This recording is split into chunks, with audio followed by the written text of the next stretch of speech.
এই সেই নিমতলা, যার তলে দাঁড়িয়ে পাঁচুর বাবার হাতে হাতে রেখেছিলাম।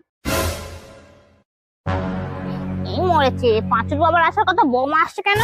বৌমা এসে এক্ষুনি ক্যাজা করবে, যাই গিয়ে একটু হাঁটি। আপনি খাবেন টাবেন না? কি করছেন এখানে? চলুন খাবেন, চলুন। না, আমি খাবো না। এই দেখতে পাচ্ছেন আমি এমভাবে হেঁটে হেঁটে ডায়েট করছি, আমি কিছু খাবো না। তোমরা গিয়ে খেয়ে নাও, আমি পরে মুড়ি খেয়ে নেবো। ও, তাহলে আপনি খাবেন না তো? না, বললাম তো খাবো না। ঠিক আছে, আমি চলে যাচ্ছি। আর বাবা আছে খাসির মাংস এনেছে, আর জমিয়ে রান্না করছি। আপনি মুড়ি খেয়ে থাকুন, আমরা খাসির মাংস দিয়ে ভাত খাই। যত সব। মা, বাড়িতে খাসির মাংস হয়েছে।